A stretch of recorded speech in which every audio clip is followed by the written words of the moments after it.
Bismillahirrahmanirrahim. Welcome to all my students. I hope you all are safe and well. So dear students, this is Muhammad Asad here and today our lecture is on human respiratory system. तो आज का lecture बहुत ही interesting होने वाला है क्योंकि हम human के बारे में स्टडी करेंगे, यानी अपनी बॉडी को स्टडी करेंगे और उसमें बहुत ही इंटरेस्टिंग की पॉइंट्स मौजूद है जो हम डिटेल में समझेंगे। तो मैंने आपको चैप्टर के स्टार्ट में भी बताया था कि ये जो लेक्चर है इसमें हम सिर्फ एक्सटर्नल रिस्पायरेशन पढ़ेंगे। तो ह्यूमन रिस्पायरेटरी सिस्टम का मतलब वो सिस्टम पढ़ेंगे जिसमें हमारे पास कोई एटीपी मॉलिक्यूल प्रोड्यूस नहीं होंगे, कोई एनर्जी प्रोड्यूस नहीं होगी, सिर्फ ऑक्सीजन की लंग्स तक पहुंचना और कार्बन डाइऑक्साइड की लंग्स से बाहर एनवायरनमेंट को देना, सिर्फ यही हम डिस्कस करेंगे। सबसे पहले ह्यूमन रिस्पायरेटरी सिस्टम। तो इंसानों की रिस्पायरेटरी सिस्टम वो सिस्टम जो इन्वॉल्व है जिसमें डिफरेंट ऑर्गन्स इन्वॉल्व होके ऑक्सीजन को बॉडी के अंदर ले आते हैं और कार्बन डाइऑक्साइड को बॉडी से बाहर ले जाते हैं। तो फिर ह्यूमन रिस्पायरेटरी सिस्टम के हमारे पास दो मेन हिस्सों में हमने इसको डिवाइड किया गया है। एक को हम कहते हैं अपर रिस्पायरेटरी सिस्टम यानी ऊपर का रिस्पायरेटरी सिस्टम, और दूसरे को हम कहते हैं लोअर रिस्पायरेटरी सिस्टम, ओके, यानी नीचे वाला। अपर रिस्पायरेटरी सिस्टम के अंदर हम पढ़ेंगे फेरिंक्स नोज को प्लस फेरिंक्स को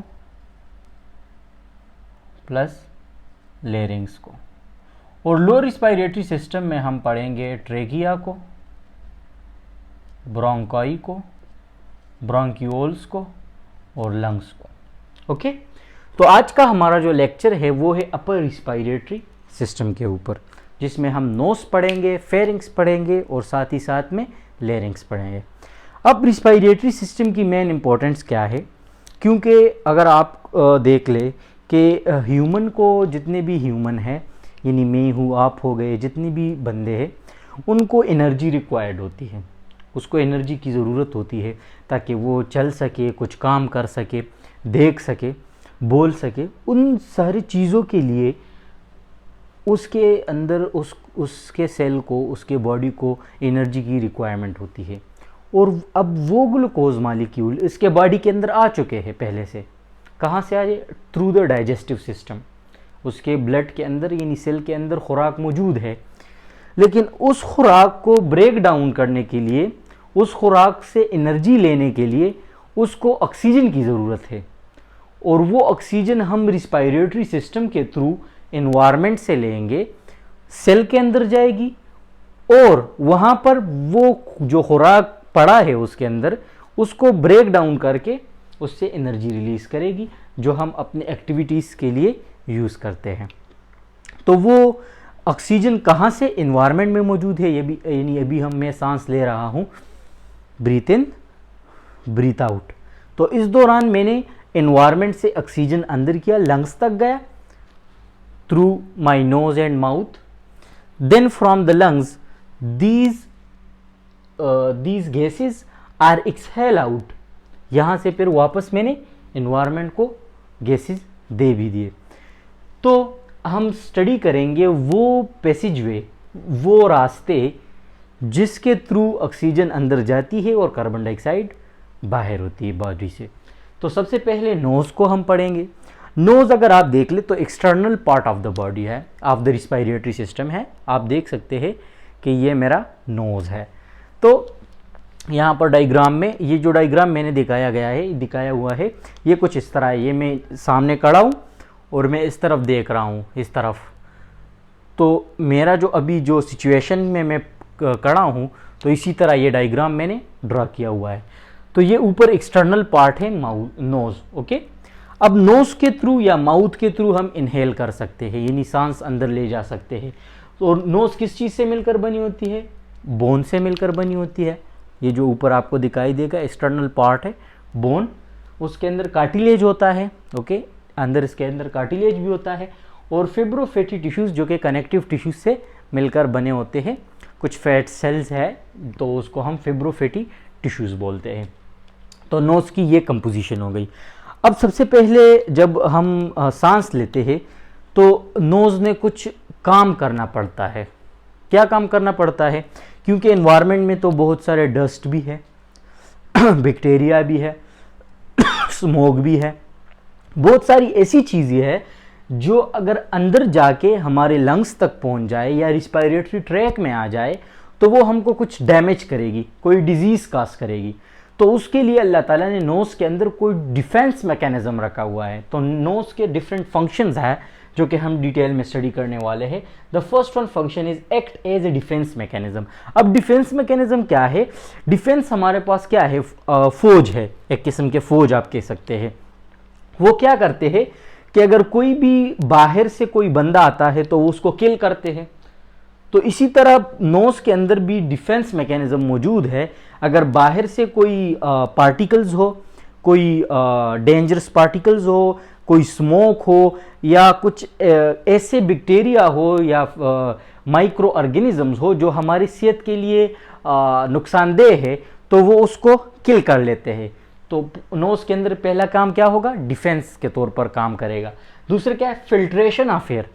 अब एयर में हमारे पास डिफरेंट सॉलिड पार्टिकल्स भी मौजूद है, यानी धुआं है, ओके, उसके अंदर भी हम सांस लेते हैं ना, या हम स्मोक, कुछ आग जल रही है वहाँ पर हम सांस लेते हैं तो उसके अंदर पार्टिकल्स होते हैं, उसके अंदर बैक्टीरिया होती है। तो उन सारे चीज़ों को, यानी हवा क्या कि ख़राब है, माहौल हमारा ख़राब है, तो जब हम उसमें सांस लेते हैं तो उस हवा को फिल्टर करते हैं ताकि साफ़ हवा अंदर जाए और जो गंदा चीज़ें होती है वो नोज़ में ठहर जाए। तो इस फिल्ट्रेशन ऑफ एयर के लिए ये हमारे नोज़ के अंदर दो तरह की सेल पाई जाती है। एक को हम सिलिएटेड सेल बोलते हैं, सिलिया, और साथ ही साथ में म्यूकस सेल होते हैं, ओके, कुछ इस तरह की। अगर हम नोज़ के नोस्ट्रिल्स के अंदर जो नेज़ल कैविटी है उसको देख ले तो वो कुछ लाइंड होती है कुछ इस तरह के सेल्स से,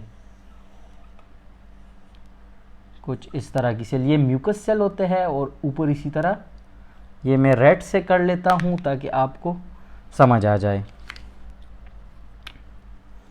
इसी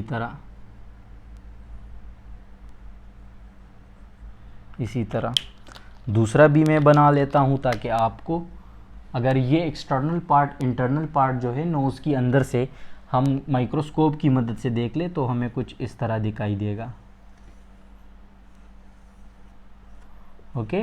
तो ये म्यूकस सिक्रीट करती है और साथ ही साथ में ये ऊपर क्या होते हैं? कुछ हेयर्स लाइक माइक्रोस्कोपिक स्ट्रक्चर होती है जिसको हम सिलिया बोलते हैं।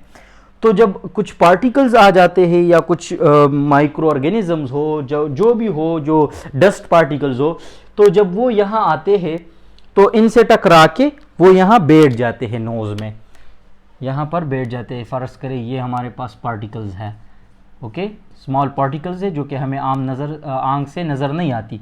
तो ये नोज़ में क्या कर जाते हैं? इसी तरह बैठ जाते हैं इन सिलिया के दरमियान में, और जो बाकी हवा होती है फिल्टर होके वो यहाँ से निकल के कहाँ आ जाती है? फेरिंग्स में आ जाती है। तो क्या होगा? Filtration of air. अब तीसरा काम क्या है? Warm up of the air. Warm mean गर्म करना। अब हम ऐसे माहौल में रहते हैं जहाँ पर सर्दी है, तो जब बाहर हवा भी जाहिर तौर पर वो भी सर्द होगी, यानी कूल होगी। तो जब हम इनहेल करते हैं, कुछ सांस लेते हैं, तो उस दौरान इसके अंदर, यानी हमारे नोज़ के अंदर कैपिलरीज का जाल बिछा होता है। इसके नीचे इस तरह के कैपिलरीज का जाल बिछा होता है जो कि यहाँ पर जो हवा गुजरती है तो वो उसको क्या करती है? वार्म करती है, गर्म करती है, ताकि अंदर जाके कुछ ऑर्गन्स को वो डैमेज ना करे, ओके। तो तीसरा काम क्या हुआ? Warm up the air, nourishment भी देती है। तो ये नोज़ का फंक्शन हो गया। अब हवा, यानी हवा में बेसिकली क्या है? नाइट्रोजन है, ऑक्सीजन है, कार्बन डाइऑक्साइड है, ओके, तो ये सारी चीज़ें हैं ना। अब ये अंदर आके नोज़ से गुजर के, नोज़ में से डिफेंस मैकेनिज्म के थ्रू, और साथ ही साथ में सिलिया और म्यूकस सिक्रीटिंग सेल्स की मदद से जो डेंजरस चीज़ें थी वो ख़त्म हो गई। अब हवा कहाँ पर पहुँच गई? फेरिंग्स में आ गई, ओके। यहाँ से, या ये जो हिस्सा है ये क्या है? फेरिंग्स है, ओके, अगर आपको पता नहीं है तो आप अपना मुंह खोल ले इसी तरह, ओके, और जो किसी बंदे का, ओके, अपना तो नहीं देख सकते, अगर शीशे में देख सकते हो तो देख लो। तो अगर जो टंग के पीछे का जो पार्ट है, आपके ज़ुबान के पीछे का जो हिस्सा आपको दिखाई देता है, वो कहलाता है क्या? वो ही हमारा होता है फेरिंक्स। ओके, तो फेरिंक्स की समझ आ गई। ये हो गई माउथ।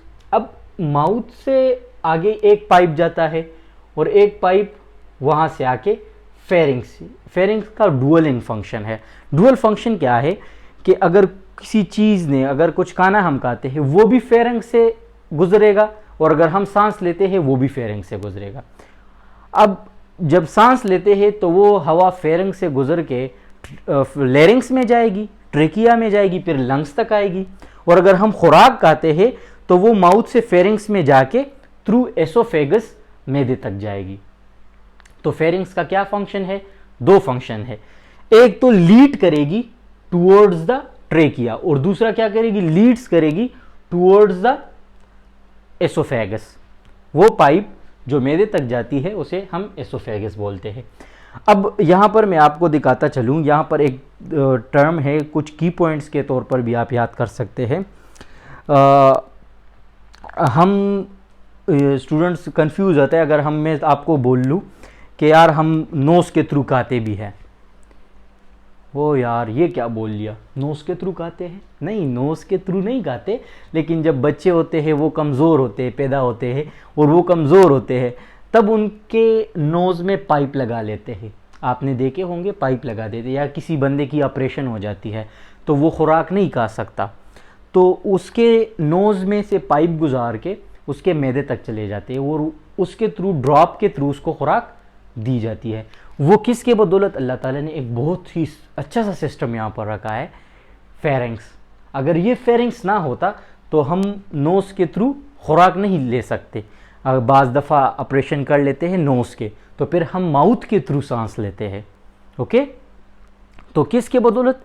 ये फेरिंक्स के बदौलत। तो अल्लाह ताला ने यहाँ पर भी हमारे लिए बहुत ही, अगर आप थोड़ा सोच ले तो यहाँ पर भी हमारे लिए बहुत ही सारा इंटरेस्टिंग मामला है, यहाँ पर आप देख सकते हैं। ओके, तो हम शुक्र अदा करते हैं कि अल्लाह ताला ने इतनी कम्प्लेक्स स्ट्रक्चर बनाई है हमारी। तो अभी हम समझते हैं कि यार किस तरह होता है, एक ही दौरान में या तो काना अंदर जाएगी या सांस हम लेंगे। ओके, अभी मैं इस तरह खड़ा हूँ। ओके, इस तरह मैं जो डायग्राम बनाऊँगा तो वो कुछ इस तरह होगा। ये सामने वाला मेरा क्या है? ट्रेकिया है, और इसके बिल्कुल पीछे की तरफ, यानी ये ट्रेकिया, तो साथ में अगर ये ट्रेकिया है तो साथ में ये क्या है? उसके साथ लगा हुआ है एसोफेगस। ओके, ये मैं बना लेता हूँ। ये क्या है? ट्रेकिया। ये क्या है? विंड पाइप है। और दूसरा क्या है? यहाँ पर इसके एक बिल्कुल करीब में, इसके थोड़ा सा नीचे, किससे? विंड पाइप से थोड़ा सा नीचे ये एसोफेगस है। अब यहाँ माउथ है और यहाँ नोज़ है। ओके, जब यहाँ माउथ हम खुराक खाते हैं तो वो जो नवाला होता है, मैं रेड से दिखा लेता हूँ, यहाँ से रेड से, तो वो यहाँ आके यहाँ पर एक कार्टिलेज का बना हुआ एक प्लेट होता है, आप प्लेट कह सकते हैं, जिसको हम एपिग्लैटस बोलते हैं। तो जब वो यहाँ पहुँच के तो इस प्लेट के साथ टकरा जाता है। जब टकरा जाता है तो ये विंड पाइप को क्लोज कर लेता है। ओके, विंड पाइप को क्लोज कर लेता है, और ये जो खुराक है ये आके कहाँ पर? एसोफेगस में आ जाता है और नीचे मैदे तक चला जाता है, और नॉर्मल हालत में वो फिर से ओपन हो जाता है और हम सांस लेते हैं। तो ये तो हो गया एसोफेगस का। अब बाज़ दफ़ा क्या होता है कि हम कफिंग स्टार्ट कर लेते हैं, पानी पीते हैं और उस दौरान कफिंग स्टार्ट कर लेते हैं। वो क्या होता है कि ये जो एपिग्लैटस है ये पार्शियली क्लोज हो जाता है। पार्शियली मीन थोड़ा सुराख इसमें रह जाता है, तो जो खुराक होता है वो विंड पाइप के थ्रू जाना तो उसने एसोफेगस में है, लेकिन वो विंड पाइप के अंदर चला जाता है, तो हम कफिंग कर लेते हैं। ओके, तो ये भी एक पॉइंट को मैंने यहाँ पर टच दिया। तो फेरिंग्स भी हो गया, डुअल फंक्शन है, डाइजेस्टिव सिस्टम में भी इसका रोल है, और उसके साथ साथ क्या है? रिस्पायरेटरी सिस्टम में भी। अब यहाँ पर ये जो डायग्राम है, तो यहाँ पर ये ब्लू कलर में मैंने एसोफेगस दिखाया है, लेकिन ये फिर इसके पीछे है, यानी मैं इस तरह खड़ा हूँ, इस तरह, ओके। तो यहाँ से तो मेरा एसोफेगस दिखाई देगा, लेकिन सामने से ये क्या है, विंड पाइप चला गया है, और विंड पाइप के बिल्कुल पीछे ही हमारे पास क्या है, एसोफेगस है। तो इस वजह से डायग्राम में आपको दिखाई नहीं देगा, ओके। फेरिंग्स से हवा गुजर के कहाँ आती है, लेरिंग्स में। अब लेरिंग्स अगर आपको पता है, बता दे कि यार लेरिंग्स आपको दिखाई दे, नहीं, आप देख सकते हैं ये जो मर्दों में ये जगह ऊपर बाहर निकली होती है, ओके, ये जगह फेरिंग से बिल्कुल नीचे लेरिंग्स पड़ा होता है। यहाँ पर जो बाहर उभरी सी जगह है ये हमारा लेरिंग्स है, जहाँ से साउंड प्रोड्यूस होता है, ओके। यहाँ पर मैं डायग्राम में आपको शो करवा लेता हूँ ग्रीन कलर से। ये फेरिंग्स हो गया, इसके बिल्कुल नीचे ही ये जो बाहर की तरफ आपको दिखाई देगी जगह, यहाँ पर मैं दिखा देता हूँ ये जगह, ओके, इसी तरह बाहर दिखाई देती है। इसको हम बोलते हैं एडम्स एप्पल। क्या बोलते हैं, एडम्स एप्पल। ये मर्दों में बहुत वाज़े तरीके से नजर आता है और औरतों में नहीं नजर आता, ओके। इसका काम क्या है, साउंड प्रोड्यूस करता है। अगर आप देख ले, एक दूसरा मैं आपको यहाँ पर टच देता हूँ, क्योंकि ये बहुत ही इंटरेस्टिंग इस वजह से है, क्योंकि ह्यूमन को जब हम पढ़ते हैं तो बहुत सारी चीज़ें हमारे साथ रिलेटेड होती है।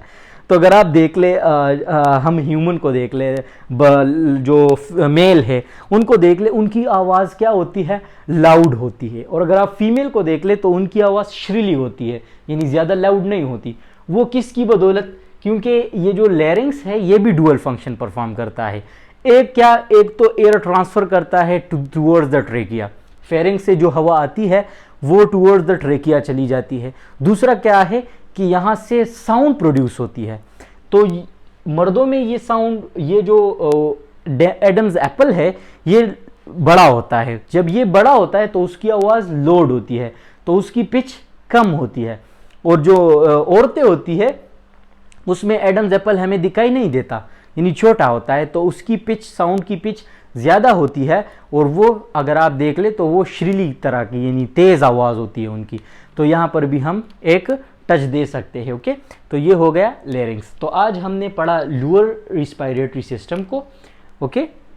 उसके अंदर हमने नोज को पढ़ा, उसके साथ साथ नोज के फंक्शंस पढ़े, स्ट्रक्चर पढ़े, फेरिंग्स पढ़ा और लेरिंग्स पढ़ा। बाकी मैंने फेरिंग्स और लेरिंग्स में आपको एक बात नहीं बता दी, फंक्शंस में। नोज के अंदर तो फिल्ट्रेशन मैंने डिटेल में बता दिया आपको।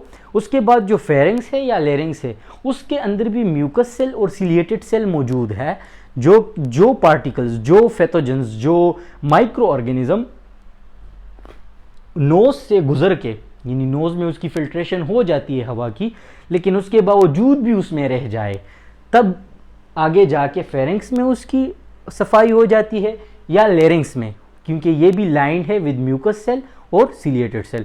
तो आज का लेक्चर था ह्यूमन रिस्पायरेटरी सिस्टम के ऊपर। फर्स्ट लेक्चर में हमने अपर रिस्पायरेटरी सिस्टम पढ़ा। अपर रिस्पायरेटरी सिस्टम में हमने नोज, नेजल कैविटीज़, साथ ही साथ में फेरिंग्स और लेरिंग्स डिटेल में समझ लिया। इंशाल्लाह नेक्स्ट लेक्चर में हम लोअर रिस्पायरेटरी सिस्टम को समझेंगे, जिसमें हम ट्रेकिया, ब्रोंकाई, ब्रोंक्यूल्स और लंग्स एल्विलाई तक हम पढ़ेंगे। तो थैंक यू, अल्लाह हाफिज़।